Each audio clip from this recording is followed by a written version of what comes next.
Assalamualaikum warahmatullahi wabarakatuh. Baik, kembali lagi dengan pembelajaran kewirausahaan dengan saya. Materi hari ini kita akan masuk ke bab 3, itu tentang kewirausahaan pengelolaan budidaya tanaman pangan ya. Baik, langsung saja kita mulai ya ke yang pertama. Latar belakangnya dulu nih. Ya, latar belakangnya adalah budidaya. Seperti yang kita ketahui, budidaya itu berpangkal pada cultivation atau secara tidak langsung adalah suatu kerja yang berusaha untuk menambahkan, menumbuhkan dan mewujudkan benda ataupun makhluk hidup agar lebih besar. Dalam artian tumbuh dan berkembang. Itu berarti diperbanyak. Nah, manfaat edukatif dari budidaya adalah pembinaan perasaan, pembinaan kemampuan memahami pertumbuhan dan menyatukannya dengan alam atau ekosistem. Jadi, hal ini yang menjadi landasan agar kita dapat memiliki kerjaan atau kita dapat melakukan sesuatu kegiatan yang bermanfaat. Sehingga dari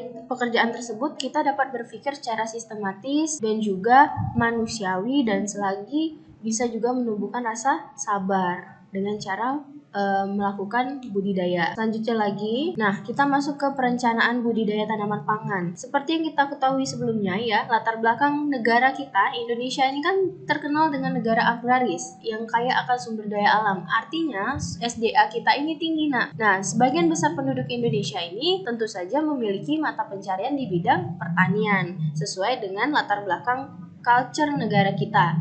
Nah, dalam pembelajaran ini kita akan mempelajari tentang tanaman pangan. Apa sih maksudnya tanaman pangan itu? Yakni tanaman yang menjadi sumber utama bagi kehidupan, yang mengandung karbohidrat dan protein. Untuk apa? Untuk memenuhi kebutuhan sehari-hari tubuh manusia.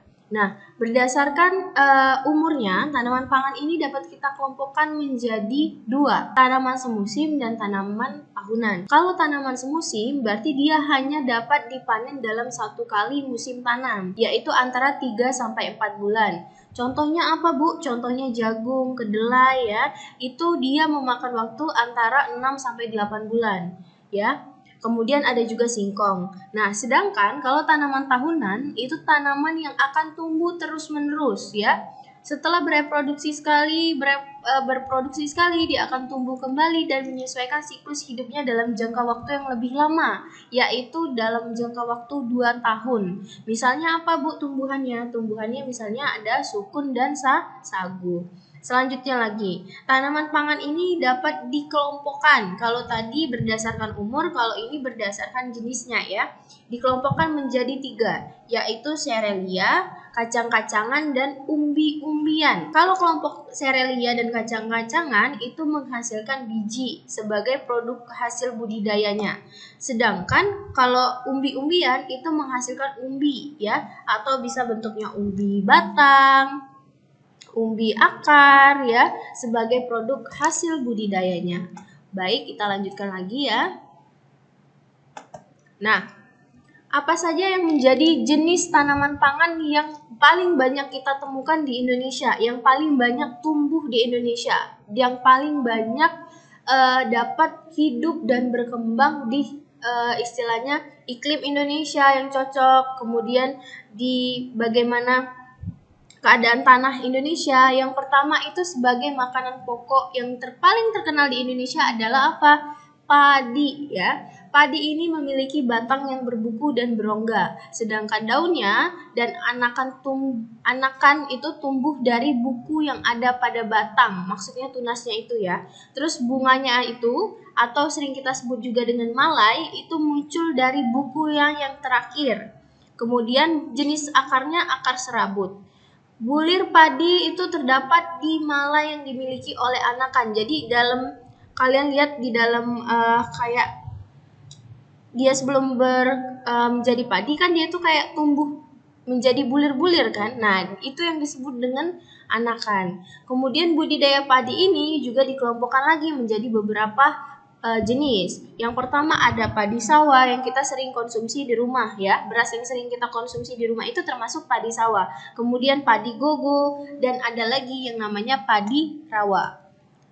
Selanjutnya adalah sebagai salah satu makanan pokok juga, termasuk ke tanaman pangan itu adalah jagung. Nah, seperti yang kita ketahui dan seringkali mungkin setiap beberapa makanan di Indonesia itu mengandung salah satunya adalah unsur tanaman jagung ya. Ciri-cirinya memiliki batang tunggal yang terdiri atas buku dan ruas. Kemudian daunnya itu setiap buku dan batang itu selalu memiliki daun. Sedangkan kalau kita lihat dari bunganya, bunga jantan dan bunga betina itu terpisah tetapi dalam satu pohon yang sama. Nah, kalau bunga jantan itu terletak di ujung batang, sedangkan kalau di bunga betina itu di tongkol. Tahu di tongkol? Di tongkol itu di bagian tengah jagung ya, di bongkol. Kemudian tanaman jagung ini diperbanyak melalui cara penanaman biji. Lanjut lagi ya. Yang ketiga ada sorghum. Nah, kalau kita lihat sekilas tanaman sorghum ini sama sebenarnya, mirip seperti jagung. Kalau bedanya jagung tadi kan bentuknya seperti bongkol ya. Nah, kalau ini dia bentuknya seperti bunga. Dia sama memiliki batang yang berbuku-buku juga. Kadang-kadang dapat memiliki anakannya juga, tapi bunganya ini berbeda dari yang jagung tadi, ada bunga jantan dan bunga betina. Kalau bunga di sorghum itu tersusun dalam malainya yang ada di ujung-ujung batangnya itu loh. Nah, dapat ditanam pada berbagai lahan yang subur. Maksudnya ini sorghum ini jenis tanaman yang dapat kalian tanam di lahan apapun. Lahan subur dia bisa tumbuh, kalau lahan marjil juga bisa tumbuh. Artinya lahan yang mungkin keadaan tanahnya itu berpundak-pundak, tidak rata ya, itu bisa. Kemudian cara menanam sorghum ini dapat diperbanyak dengan bijinya ya. Selanjutnya lagi, makanan yang paling khas ya oleh orang Indonesia, bahkan ada lagunya ya. Kamu anak singkong, saya anak keju. Nah, ini salah satunya, singkong atau ubi kayu. Nah, singkong atau ubi kayu ini biasanya dipanen melalui umbinya ya. Kadang juga daunnya juga dimanfaatkan ya sebagai sayuran. Kemudian singkong ini menghasilkan biji tetapi tidak digunakan untuk diperbanyak ya. Nah, salah satunya lagi, singkong ini biasanya kalau kita mau memperbanyaknya itu dengan cara di stek batang. Jadi batangnya itu kita stek, dipatahin dengan patahan yang bagian pangkalnya agak miring, kemudian langsung ditanam lagi di tanah. Jadi bisa langsung tumbuh ya. Mudah sekali untuk memperbanyaknya. Nah, umur ubi kayu ini umumnya sekitar 8-10 bulan. Nah, memiliki daya adaptasi yang luas. Maksudnya di sini dia dapat hidup di berbagai macam jenis kontur tanah di Indonesia ya, karena sifatnya sangat mudah untuk ditanam. Nah, tapi ya umumnya ubi kayu ini ditanam di lahan yang kering, sekalipun dia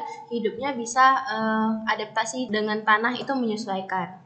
Nah, selanjutnya lagi ada kedelai, ada kacang tanah dan ubi jalar.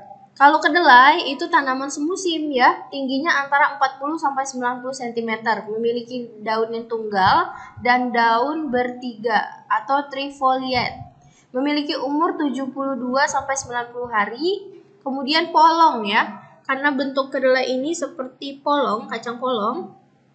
Ini kedelai yang masak itu biasanya berwarna coklat. Nah, kedelai itu diperbanyak dengan menggunakan biji. Kedelai ini juga dibagi menjadi 3. Ada kedelai kuning, kedelai kecoklatan, kemudian ada kedelai hitam. Selanjutnya ada kacang tanah. Nah, makanan di Indonesia banyak sekali yang menggunakan kacang tanah ya, seperti gado-gado, kemudian karedok, asinan. Nah, itulah tadi kenapa makan makanan di Indonesia itu salah satunya menjadi dasar sebagai makanan yang bisa kita konsumsi tiap harinya, yang sering kita temuin ya. Kalau kacang tanah itu dapat ditanam di lahan yang kering dan lahan sawah. Misalnya sesudah panen padi, kita bisa memanfaatkan lahan itu juga untuk menanam kacang tanah. Nah, kacang tanah ini diperbanyak dengan biji. Artinya ketika kita ingin menanam kembali kacang, itu bisa kita tanam dengan biji-bijinya tadi, kita tebar-tebar ya. Kemudian batangnya ini dapat bercabang dengan ketinggian 38-68 cm. Memiliki polong yang tumbuh pada umur 90-95